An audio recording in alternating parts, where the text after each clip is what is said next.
Oso TV. The Master Cat, or Puss in Boots, by Charles Perrault.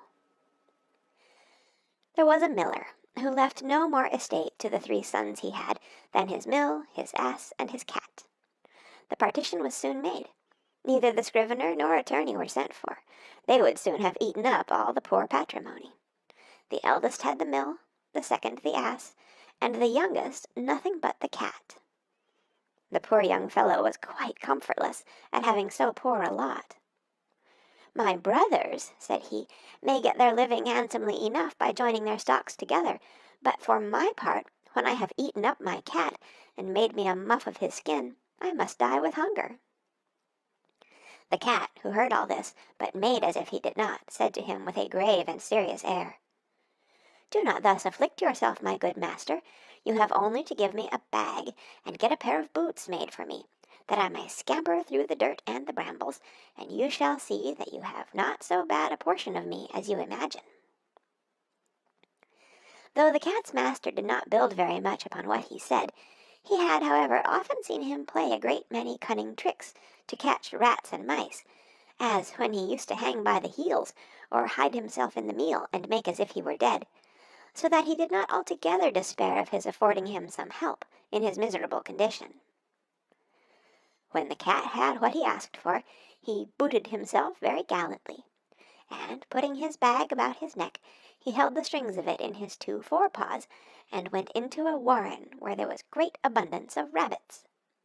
He put bran and sow thistle into his bag, and stretching himself out at length as if he had been dead, he waited for some young rabbit, not yet acquainted with the deceits of the world, to come and rummage his bag for what he had put into it.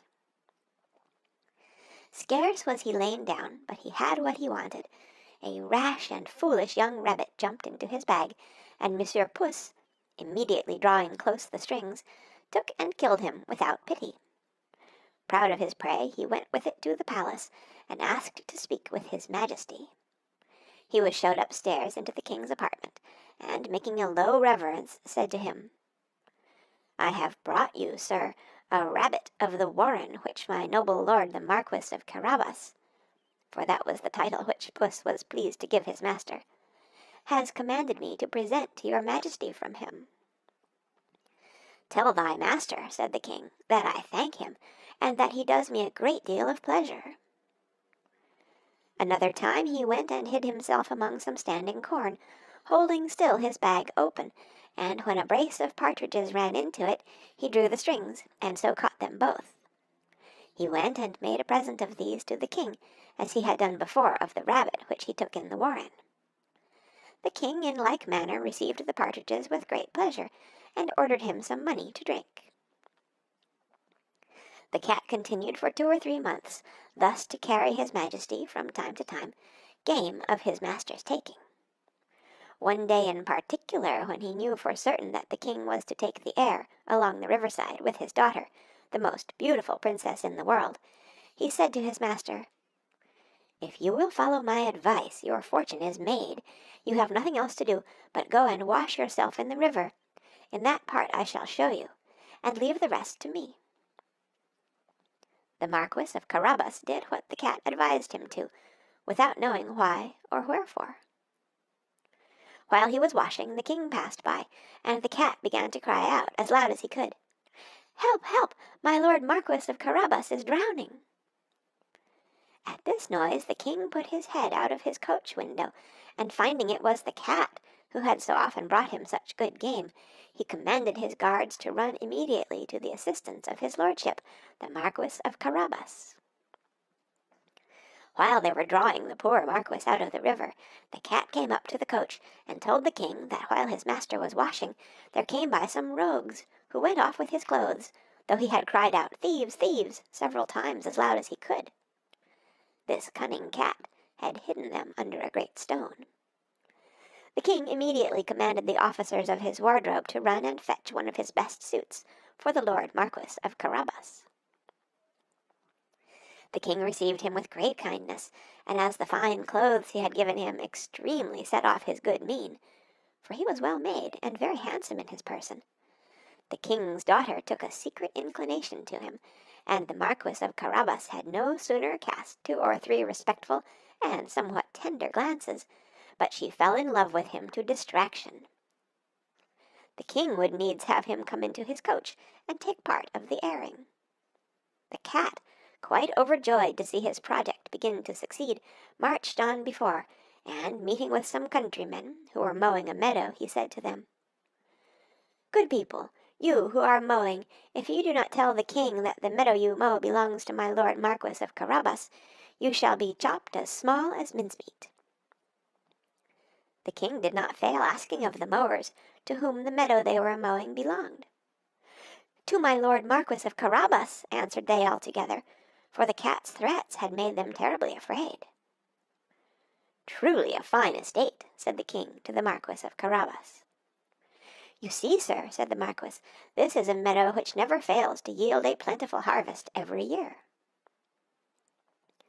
The master cat, who still went on before, met with some reapers, and said to them, "Good people, you who are reaping, if you do not tell the king that all this corn belongs to the Marquis of Carabas, you shall be chopped as small as mincemeat." The king, who passed by a moment after, would needs know to whom all that corn, which he then saw, did belong. "To my lord Marquis of Carabas," replied the reapers, and the king again congratulated the Marquis. The master cat, who went always before, said the same words to all he met, and the king was astonished at the vast estates of my lord Marquis of Carabas. Monsieur Puss came at last to a stately castle, the master of which was an ogre, the richest had ever been known, for all the lands which the king had then gone over belonged to this castle.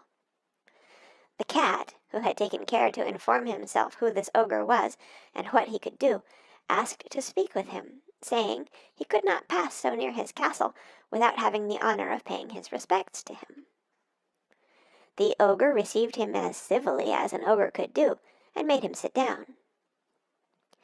"I have been assured," said the cat, "that you have the gift of being able to change yourself into all sorts of creatures you have a mind to.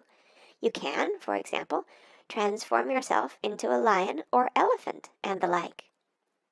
"This is true," answered the ogre very briskly, "and, to convince you, you shall see me now become a lion." Puss was so sadly terrified at the sight of a lion so near him that he immediately got into the gutter, not without abundance of trouble and danger because of his boots, which were ill-suited for walking upon the tiles. A little while after, when Puss saw that the ogre had resumed his natural form, he came down, and owned he had been very much frightened. "I have been moreover informed," said the cat, "but I know not how to believe it, that you have also the power to take on you the shape of the smallest animals, for example, to change yourself into a rat or a mouse, but I must own to you I take this to be impossible." "Impossible!" cried the ogre, "you shall see that presently," and at the same time changed into a mouse, and began to run about the floor. Puss no sooner perceived this, but he fell upon him, and ate him up. Meanwhile the king, who saw as he passed this fine castle of the ogre's, had a mind to go into it. Puss, who heard the noise of his Majesty's coach running over the drawbridge, ran out and said to the king, "Your Majesty is welcome to this castle of my lord Marquis of Carabas." "What, my lord Marquis?" cried the king, "and does this castle also belong to you? There can be nothing finer than this court, and all the stately buildings which surround it. Let us go into it, if you please." The Marquis gave his hand to the princess, and followed the king, who went up first. They passed into a spacious hall, where they found a magnificent collation which the ogre had prepared for his friends, who were that very day to visit him, but dared not to enter, knowing the king was there. His Majesty was perfectly charmed with the good qualities of my lord Marquis of Carabas, as was his daughter, who had fallen violently in love with him, and, seeing the vast estate he possessed, said to him, after having drank 5 or 6 glasses, "It will be owing to yourself only, my lord Marquis, if you are not my son-in-law." The Marquis, making several low bows, accepted the honor which his Majesty conferred upon him, and forthwith, that very same day, married the princess. Puss became a great lord, and never ran after mice any more, but only for his diversion.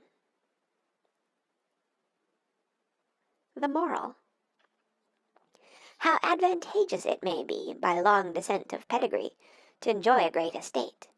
Yet knowledge how to act, we see, joined with consummate industry, no wonder ye thereat, doth often prove a greater boon, as should be to young people known. Another: if the son of a miller so soon gains the heart of a beautiful princess, and makes her impart sweet languishing glances, eyes melting for love, it must be remarked of fine clothes how they move, and that youth, a good face, a good air, with good mien, are not always indifferent mediums to win the love of the fair, and gently inspire the flames of sweet passion and tender desire. End of The Master Cat, or Puss in Boots.